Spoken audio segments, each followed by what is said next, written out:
guys, I should be live. Hi and welcome and happy Sunday to everyone. Welcome to this live discussion and reaction of this video that you requested, guys. But this time is gonna be a bit different and I'm going to explain how and why. But first, hi to everybody in the chat. Hi to my dear Primarch, Clayton and Ivy, and of course Dark. Hi to you. So this was requested for like a while now. I was well, I don't know how to say it, not spammed, but you know, repeatedly asked to react to this Alpha Legion lore by Baldermort. Now, because we know that this Baldermort and you know how he explains things, all of that, and not only this, but I wanted to focus on particular things that are actually extremely amazing and interesting, about the Alpha Legion and what he said, what he pointed out. So it's going to be like a fraction of the video, and I of course recommend go and watch the original video, because this is going to be basically topic discussion and a reaction only of a particular section of the video. Whoever wants to enjoy the whole lore, and I'm sure that all the 40k fans already did, those that like Baldermort, you already went and saw it. But for everybody else that want to learn more about the Alpha Legion, you can always go and do that from his video and actually a lot of other videos on the topic. But I'm gonna focus on something that's extremely interesting and very relevant to what I previously talked about in my top 10 about the Emperor's mistakes, and where he was wrong, basically. If you saw that, I know that some of you did. And yeah, that's gonna be connected in a way with the Horus heresy and what happened. So without further ado, I'm gonna start the video, so you're not gonna fall asleep here. But hi to Dione in the chat. Nino is here. Wow, I know too. So awesome. 40k fans are gathering. Okay, so let's focus. This is like in the middle of the video. I'm going to paste the link to the original as well right after the stream, just because in a rush I just forgot to paste it, but I am. But anyway, let's start and see what it's very awesome for discussion. I will not even brook now the reaction he gained from Rogel or from the Boot, who practically bayed for his blood at many a point in the Great Crusade, but ever did the Odin of the Pantheon. So basically here he explains a bit of a background of the Legion and of the two Primarchs, Alpharius and Omegon, and what the other Primarchs thought about them, and how very weird and even how was the word that he used? Damn it, I forgot, but it was, well, okay, I'm gonna just... As of terror themselves, even he called out the... Yeah, exactly what I wanted to... Omegon. Let us be direct. Even Conrad Kurz, the Primarch of the Night Lords, the purveyors of terror themselves, even he called out the tactics of the Alpha Legion. Even the Night Haunter stated that there was something twisted about this legion. Yeah, said the twisted guy. I will not even brook now the reaction he gained from Rogel or from the Boot, who practically bayed for his blood at many a point in the Great Crusade, but ever did the Odin of the Pantheon, the Emperor, ignore and suppress their contentions. Alpharius, Omegon, and their legion were left to their own devices more and more as time went by.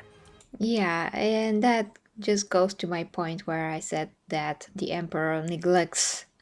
He not only protects, but he neglects a lot of his Primarchs and legions and what's actually going on there, and their ways.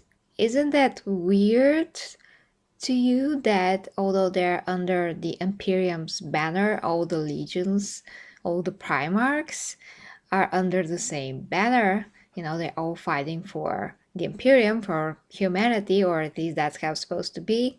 But isn't it, sorry, weird that they all are so different? I mean, that makes total sense for the tabletop, and it's welcomed for them to be different. But the point is that, in a sense of an army that comes from the same, let's say, country or planet, they would be the same, or with the same ways, tactics, and philosophies, strategies. Sorry, but when it comes to Warhammer 40k, there's no such thing. So they're all different, very different. And that is just less cohesive, to say the least. And one of the things that is like, Emperor, what are you doing here? Don't you think that is good for everybody to just see what works, what doesn't work, and then go and just make the legions the most optimal that they can be, whenever it's determined what actually is working. Well, of course, there's some parts of certain legions that it's good to be specialized at something, but within the legions, there are specialized marines. Like in the Retributor chapter of Astartes, they have impulsors who are specialized and in infiltrating and basically making whatever the target is, destroying the target basically, and solving whatever issue there is to be solved, technically. That's just a thought, but let's continue Perhaps this is why they trod the path that they did. before That they we were found get to the last. meat of things. That they were literally decades behind their siblings in time to accrue glory and accomplishments may have been a huge impact. For it is said that they initially went out of their way to try to move faster and more effectively than any other legion in an attempt to make up for the lost time. But it was not to be. Their efforts, no matter the results, were always derided. At this point, it would be utterly logical for any person, especially a sibling deemed to be the junior, to simply up sticks and refuse to play by the rules that were so heavily stacked against them. In many a recounting, the twins spent blessed little time with the Emperor, their father. Perhaps he had seen them as the completion of his armies and took them for granted.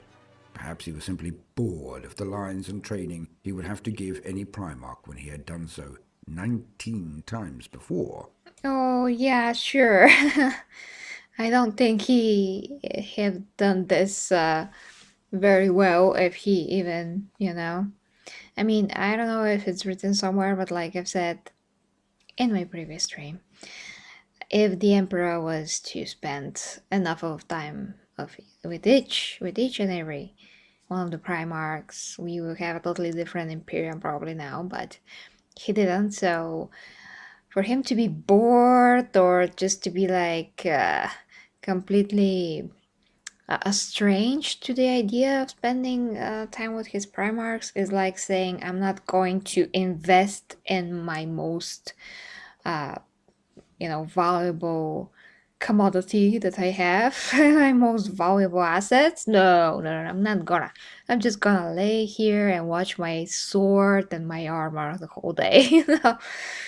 So yeah, this is just some kind of a plot hole, or nobody thought of that, or I don't know, neglect of writing. I don't know. It is said in some tales that he formed a better bond with his oldest sibling, the first found, Horus Lupercal, the War Master. And by the way, they so look like Horus, and they're not the only ones. I mean, some of the Primarchs just look alike a lot. At least how they're described or drawn. I can say that this is Horus anytime, any day, if I didn't know better, It's just Horus. It's like Horus. Here he is, they're the same. It is Anyway. seen that this lack of time with the Emperor, why they were viewed as so easily turned to the side of Horus when he fell to darkness and then rebelled and set in motion the conflagration of the Horus heresy. But they did not really spend that much time with Horus either. So there are holes in this argument. Also, there are details that are known only to them. On a solitary world in their path, one of the twins, it is said to be Alpharius, was secretly met by a representative of a group of Xenos, aliens, calling themselves the Cabal. Okay, and now we are getting to the thing that's most interesting in the whole story. So let's hear it. In this meeting, a perpetual called John Grammaticus acted on the behalf of the Cabal as mediator and attempted conversion of the Primarch. Grammaticus stated the Cabal were ancient and powerful and had been working against chaos for millennia. Of course, on the understanding, gentle listener, that at the point of the meeting there was no general knowledge of the forces of chaos or their dark gods. Not even the Primarchs knew about them. The Emperor kept this from them all, for reasons we may never know. Don't look at me. Grammaticus went on to tell Alpharius that It's the Cabal had easy way scribed only two to drink possible coffee. outcomes to the mighty events that were about to unfold. He was informed that Horus would fall to chaos, and then he would openly rebel against his father, the Emperor. The two possible future pathways were these. 1. If the Emperor was victorious, then it would break the back of the imperium and everything it presently professed to represent. The forces of chaos would grow over time and eventually consume the galaxy. Humanity would be its food for all eternity, and all would be brought down with them. And then 2. If the Emperor were defeated, then Horus would rule the galaxy, but his regret, his conscience would slowly resurface, and that he would end in despising himself and the Lords of Chaos. He would then engage in wars that would end in wiping out humanity. But that would result in the Chaos Gods being defeated, and the galaxy would then go into a golden age and return to what it was always supposed to have been, before it was twisted. Alpharius Omegon were then asked to make a choice: to assist the Emperor and end the universe in chaos, or to join Horus, with the goal of sacrificing the human race to defeat the Chaos Gods for all time. Okay, let's stop it here and go back a little bit. So that is super key. Like, it's amazing to me because they're basically said, I mean, that they did say that if the Emperor were to actually win, he's going to lead the universe to ruin, and because of him and his actions, which we all know that whatever he wanted to do, to not have religion, all of those things that he was against, they did come to fruition, and he was worshipped as a god. So he wanted to eradicate religion, but he ended up being worshipped as a god and creating a religion. And everything that he wanted to prevent, he didn't do a very good job of that, because the exact opposite happened. So it's not very hard to imagine that if he were to live eventually, feeding by not educating humanity like I've suggested, humanity is gonna continue to feed chaos, and they're gonna grow, and they're gonna win. But if Horus wins, he's gonna kill humanity, which is also very bad from the point of view that they're all supposed to protect humanity in the first place, but they're all so into their asses that they just totally forget why they're even fighting for in the first place. Some Astartes look down upon humans, and at the end of the day, those humans, tiny humans, are what you're supposed to protect, Astartes.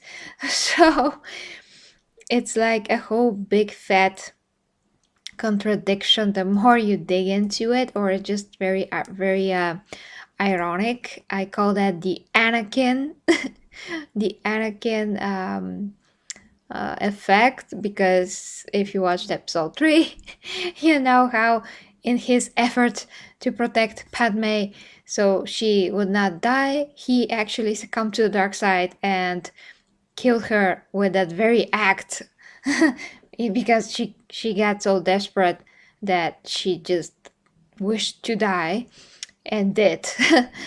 And he almost also killed her. And all of that he did so he can gain the power so she cannot die, but that is the main thing that killed her. So the irony is painful here. Absolutely painful. Said in some tales that he I formed a just better want to bond with his oldest listen to sibling, that the one more first time. found, Horus Lupercal, the War Master. It is seen that this lack of time with the Emperor, why they were viewed as so easily turned to the side of Horus when he fell to darkness and then rebelled and set in motion the conflagration of the Horus heresy. But they did not really spend that much time with Horus either. So there are holes in this argument. Oh, yeah, actually, because I'm watching the comments while I'm waiting for this part to come. So, Blade hides you first. So, if Zinch were behind this, although the Cabal, as far as I know, they're very advanced, so I don't know if they're influenced by the gods since they know chaos, they know how chaos works. So, if we take their word for a true prophecy, then Zinch would not have be able to influence that, you know what I mean? Because they are aware of his powers and how he works, and the other Chaos Gods too. I mean, if there was anybody else saying this, I would be like, oh, this is just the works of the Chaos Gods. They just wanted to put things in motion, but since it's the Cabal and John Grammaticus is there and he was a human and he's supposed to be a good guy and perpetual, no less, and he did join those guys. I mean, I don't know how much we should trust them. They're like separate cult or something, but let's say that they're legit, then if this is what happened, then that would mean that the emperor is really misled in his own ideology and his own structure how to do things, because he himself must not have seen that his leadership will lead to feeding chaos and all of that. It's a bit confusing to say the least, but let's continue.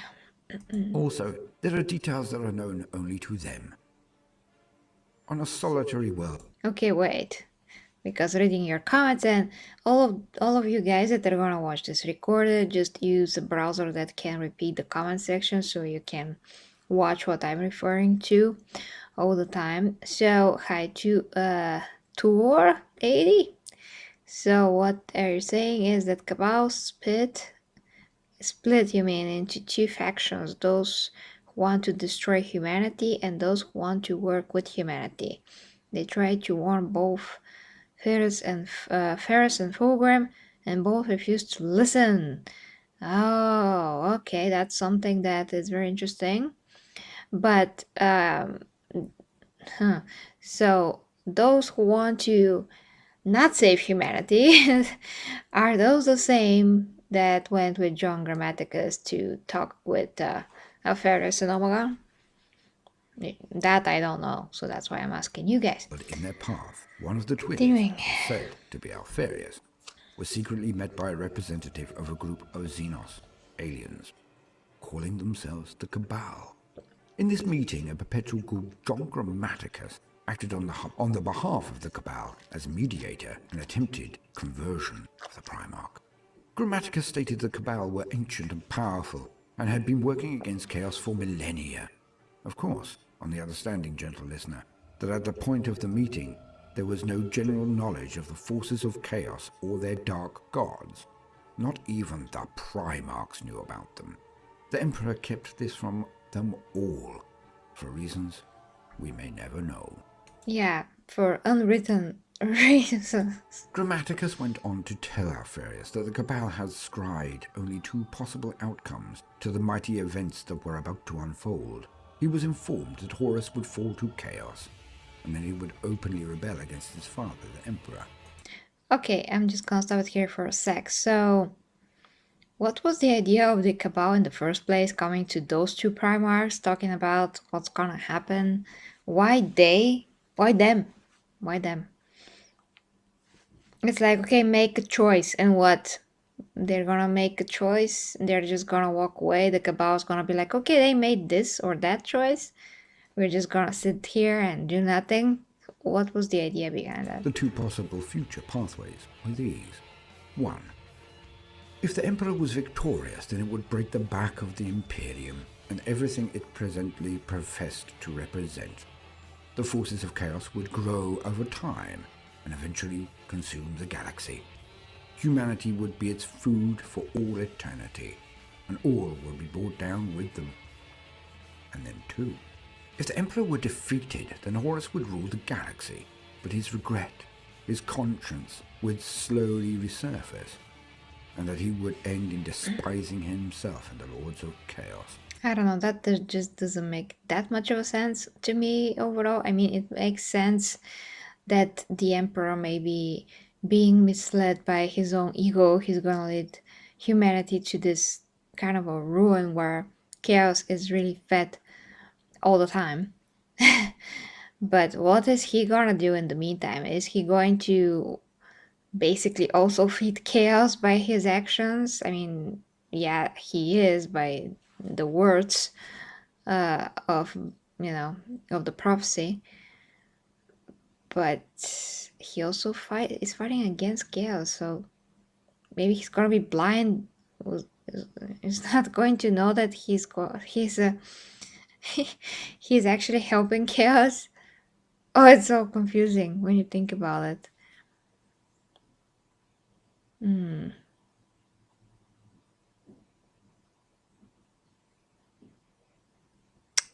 He would then engage in wars that would end in wiping out humanity. But that would result in the Chaos Gods being defeated, and the galaxy would then go into a golden age and return to what it was always supposed to have been, before it was twisted. Alpharius Omegon. I just can't imagine how Horus is sitting on his throne one day and being like, oh my gosh, I have to kill humanity that I'm ruling over now because that's the only way to destroy chaos. So I'm gonna kill everybody now. that's gonna be crazy. Were then asked to make a choice. And some people do have arguments against that. Even if humanity is destroyed, chaos will still continue to rule and exist because there's other races besides humanity that also exist, and they are also connected to the warp and have some kind of a connection to chaos. Now, let's say when you look at the Tau, they're only partially connected. I mean, they're not so directly influenced by it just yet, but they're developing. So, I mean, to the very least, maybe the gods of chaos are gonna shrink and they're just gonna become less powerful, but they're still gonna exist. So, if another humanity starts to grow from somewhere, or a race like the Tao that's gonna, develop more and more connection to the world as time progresses, maybe the gods are gonna be reborn or just replenished after a while. Who knows? Who knows? To assist the Emperor and end the Interesting universe to in think chaos, about. or to join Horus, with the goal of sacrificing the human race to defeat the Chaos Gods for all time. Not much of a choice, one might think. It is this event that has been used to attempt to define the Alpha Legion.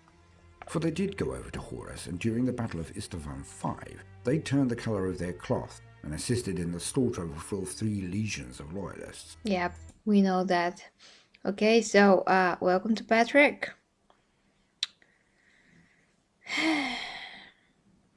Oh, I don't know, Nino. I mean, as far as I know, till now, they didn't know about chaos. Yeah, I know Dark, but that's also, I mean, I talked with a lot of Warhammer fans. I've read a lot now, and some of them say that, and what I read as well, is that all the chaos gods basically existed before humanity, and there was actually somewhere specific something I remember that I went through that stated this, that you know all the gods were, well, except Slanesh, were already there, and then humanity, when it started to display certain feelings and got to certain development, that's where they started feeding from it. But they're supposed to be like thousands upon thousands of years old, or maybe millions of years old. Yeah, it should be millions actually. What thousands? Jesus, millions. So yeah, it's a, like I've said, we're gonna talk about chaos specifically in another video, but now let's finish this one. Almost to a man. Almost. Surely this And Harry, points to hello them there taking the too. path provided by the Cabal. But is it so? Because for this reason Alpharius drew Rogel Dawn into a confrontation that ended in his own death. Rogel slew him. Or did he? Was that actually Alpharius or Omegon? Or simply an incredibly well-trained and performing legionary who had they groomed to be the sacrifice that all believed? Impossible to tell. Alpharius and Omegon are Oh, I don't think that that's what happened. I mean, that's his theory, maybe. But now I know that they were not very tall Primarchs and all, but still, if you send an Astarte to fight a Primarch, the fight's gonna end pretty quickly.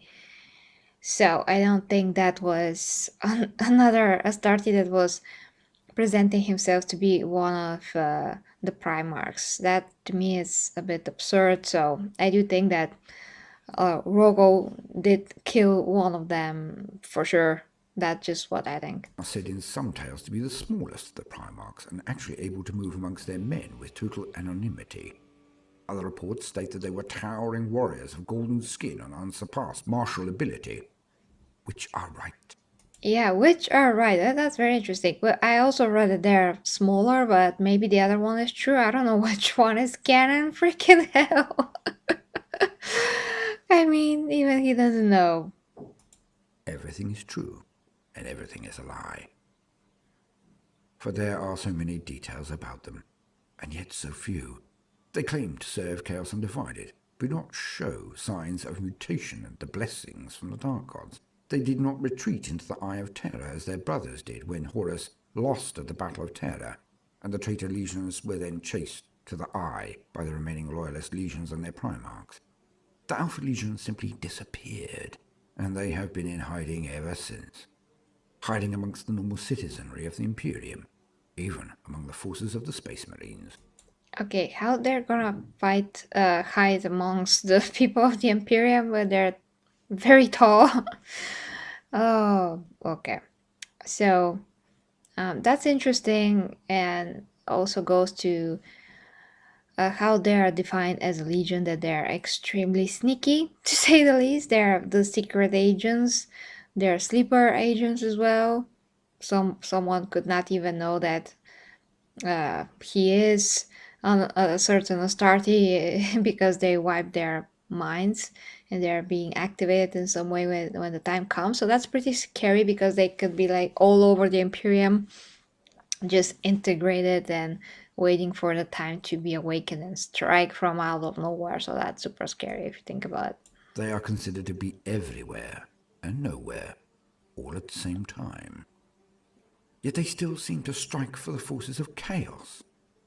Yet they have been recorded to have performed atrocities that would make a world. Okay, just checking your comments real quick, and I don't want to miss what is said. So hold on to check your comments. Oh, okay. Dor. I'm sorry if I butcher your name. So, Alpha Legionnaires, if they're the tallest, then that would be very easy. I mean, that would make things easier for Alpharius and Omegon to blend with them. Yeah, okay, that makes sense if that's true. Yeah.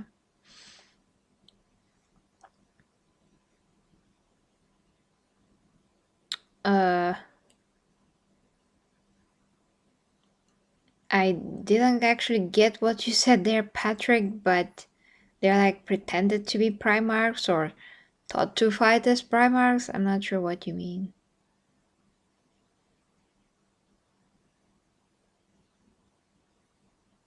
Oh, cloaking devices. Okay.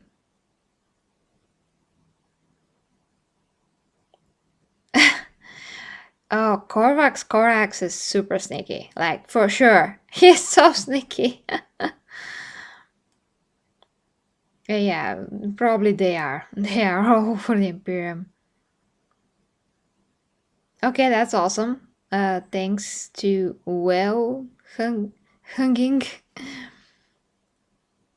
Dunk. Okay, okay.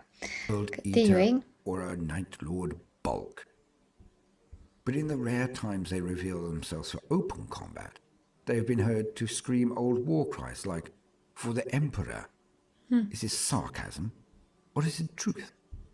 Are they Oh, following chaos, or tricking them too? maybe Are they the deepest they're cover just, operatives that yeah, they're just brainwashed and they are believing that they're another legion and they're shouting for the Emperor. ever existed in the history of the galaxy, wearing a mask of obedience to the Chaos Gods for over 10,000 years, whilst always remaining loyal in their hearts? The sabotage and deep cover operatives are one of the greatest threats to the Imperium. I know I say that a lot, but each time it's true. That's why it's called the Grimdark. The Hydra, the many-headed beast, the tick in the ear, the whisper in the back of the mind, is their greatest weapon: distrust. For most believe that the Imperium is rife with distrust and paranoia, but this is clearly not the case, no matter what people may feel. The reality is that the Navy is expected to carry the forces of the Imperium to its destinations and protect from raiders and pirates. All worlds are expected to pay their tithes. All chapters of Astartes are expected to respond to the klaxon calls for assistance. The Ministorum are expected to exalt the Emperor, and its people are expected to toil for the Imperium's very survival. But when these expectations are not met, anarchy occurs. An anarchy that is always abused and used by the Alpha Legion to then perform whatever tasks, secure whatever objectives or resources they require to further their insidious machinations. And, as per the joke we heard earlier, they are now at a stage that their name alone, the one planted operative designed to be found, can then tear apart these conventions of cooperation, as entire swathes of the imperial bureaucracy and military then attempt to find these snakes in the grass by purging what may not even be there, but purging nonetheless. They were ever a strange and undeniably powerful legion. Their cohesion and organization, loyalty and unquestioning ability to work together to a single goal on the battlefield was unmatched. Even the Grand Organizer and his Ultramarines were not the equal in their ability to organize a strike of 1,000,000 elements. Their discipline is also a thing to be marveled at. Truly marveled. That's very interesting. Well, I have to keep that in mind when I'm making my top 10, loyalist chapters before they became treacherous chapters. I mean, I'm just going to do a top 10 of all the original legions that are tied to their Primarch, so to speak. So I'm going to have this in mind when I do my top 10. Although they're so different, all the legions. In the same time, I've heard for each and every one of the legions something that makes them stood out from the rest. And it's always like, oh, this legion is the best in this, and there's no rival in this and that. And I'm like, okay. At the end of the day, it's gonna turn out that they're everybody like so good and everything, but it's not. At the same time, it's not exactly like that. But they're all praised for something. It's in particular, and it's a bit confusing because Fulgrim's Legion, the Emperor's Children, they're supposed to be also super skilled in in well, martial arts basically. They're perfectionist, and all of that could also mean that they're disciplined, that they're precise, that they're like scalpels on the battlefield, and the same can be almost said about the Alpha Legion. So in that kind of way, yeah, it's a bit confusing, but I'm gonna check all the possible details and make a list of all the 19, sorry, 18 legions and make a top 10. No, actually, I have to make top 20 like with the Primarchs that I did, but just exclude number 19 and 20 is a mysterious mysterious chapter. A ghost chapter. Oh, could they be the ghost? The what was that legion that was very ghosty and basically they appear out of nowhere in space, do something and disappear. Oh yeah, that's an awesome, interesting legion also to learn about. Okay, so checking your comments real quick and continuing with the video. We have to finish it. Oh, that is awful. The Alpha Legion infiltrated the Raven Guard by taking the skins of the dead Raven Guard at Istvaan. What do you mean taking their skins? They're not their skins, right? Their uniforms, their ceramite armor, I hope. They also psycho interrogate those they used to think like Raven Guard. Ah, I see. Okay, that's very interesting and very, very dangerous.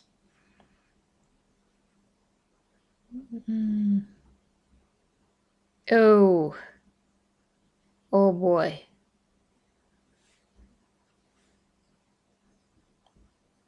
Scary Marines? Legion of the Dam. Yes, that's what I meant. Diony, thank you. The skin from their face. Why did... How would that even work? I mean, do they really need to do that? They can be with their helmets all the time, I think. At least most of the time. They're pretty much like the Mandalorian.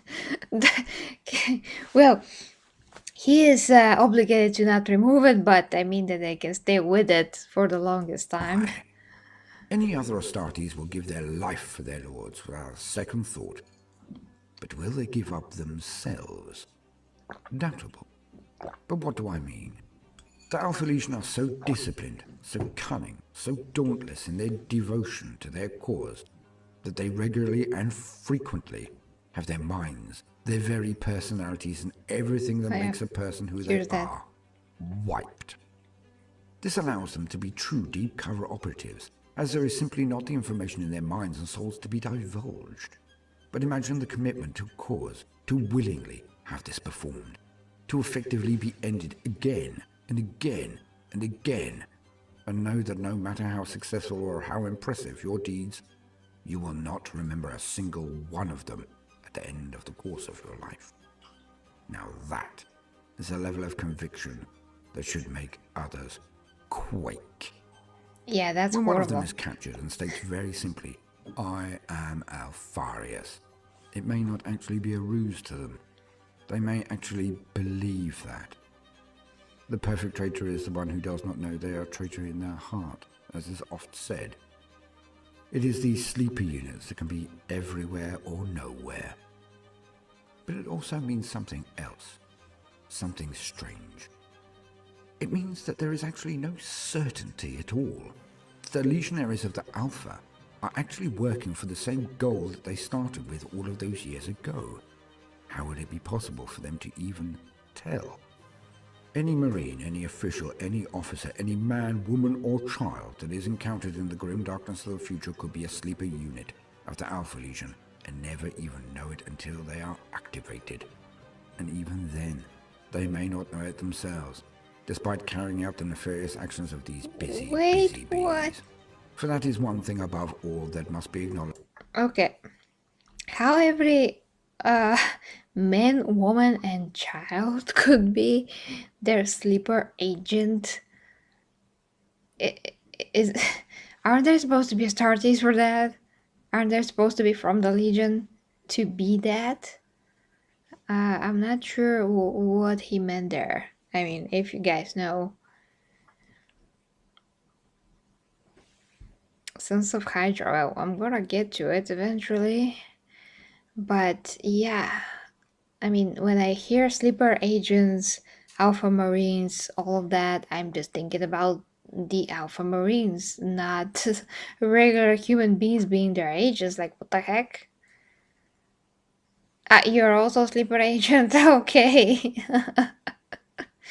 Yeah, in another universe, the Alpha Legion are so cunning that they actually know that we here humans are playing tabletop. And we are also de- declaring ourselves being a sleeper agents of the Alpha Legion. So they should be very proud. Mm. Well, they use the guard, but still, can they make them sleeper agents too? They do? Okay.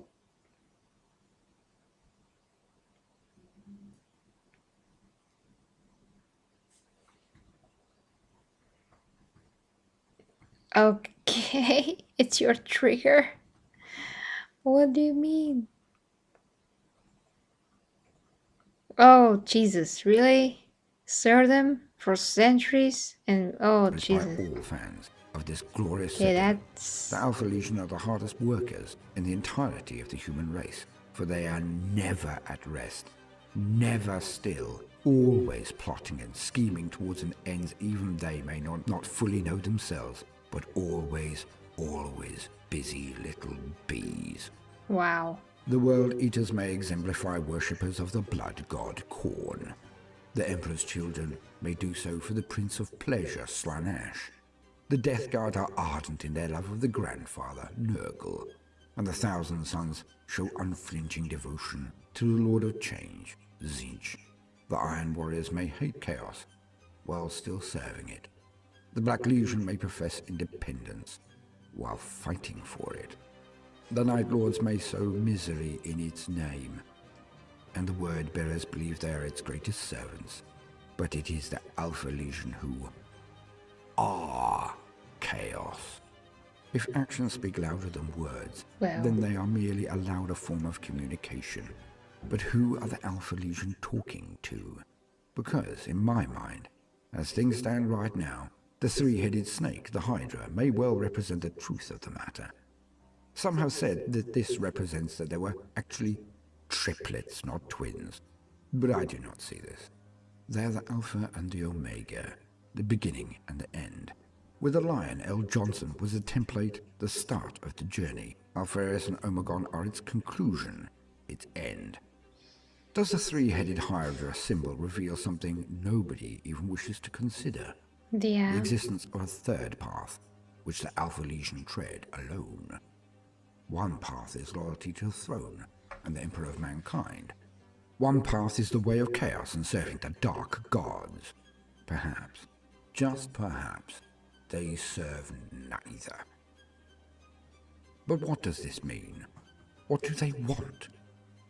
Godhood for themselves? The destruction of the universe? That's a good Or maybe question. something else? Only time will tell. But when they do achieve their goals, with Alpharius or Omegon, or both, or neither, at the wheel, would anyone even know?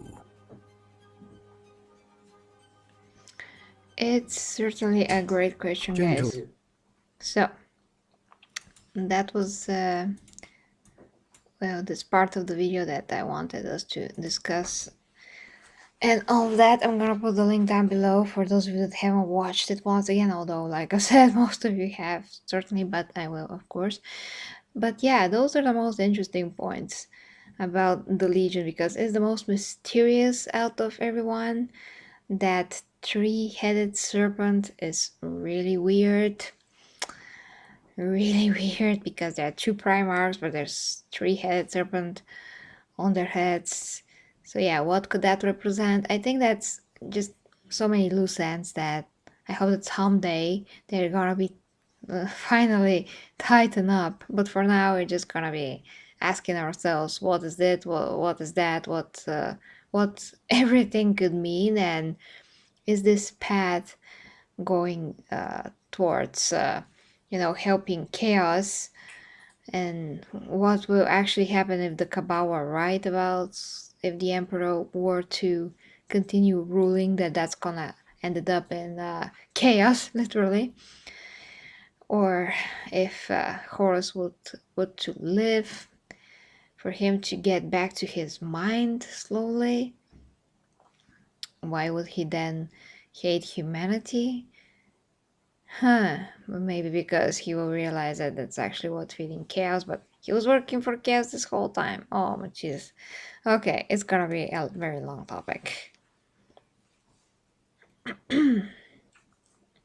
um, on the Thousand Suns. Okay. If you can leave that in the Discord server, that's gonna be great. I'm gonna post a very quick new link because I think that it's reset again. Oh, I think it's not reset again. Oh, I hope it still works. So this for sure works. So whoever has not got into our Golden Astartes community server, you can go there and leave me suggestions. I'm totally obligated to do to fulfill my Primarchs wishes. My members of the channel that are on the level Primarch, they have one video every month to request, whatever that is, and I'm to cover it. The rest of the requests, I'm just looking at them and just assessing the situation if it's interesting to discuss to me, because as you know, what is most compelling about 40k, at least in my eyes, is basically the philosophy of everything, how everything works, what is the mystery behind different characters and story arcs, and just the whole lore is absolutely amazing and fascinating to me. So that is where I'm focusing on to discuss and break down what could be possibly be like outcomes or whatever things could mean, all of those things. So you can suggest whatever you like, but I'm gonna check what it is, and if it's something that I'm really passionate about, for sure I'm gonna fulfill your desire to cover it. So yeah guys, and that is it basically.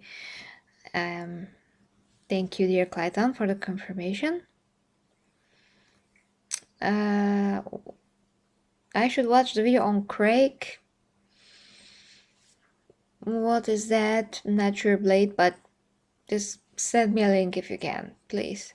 So guys, I wish you a very good rest of the Sunday and awesome start of the new week, and see you guys very soon. If you'd like to support me, please do. Links are down below: Patreon, OnlyFans, and of course the members button on YouTube.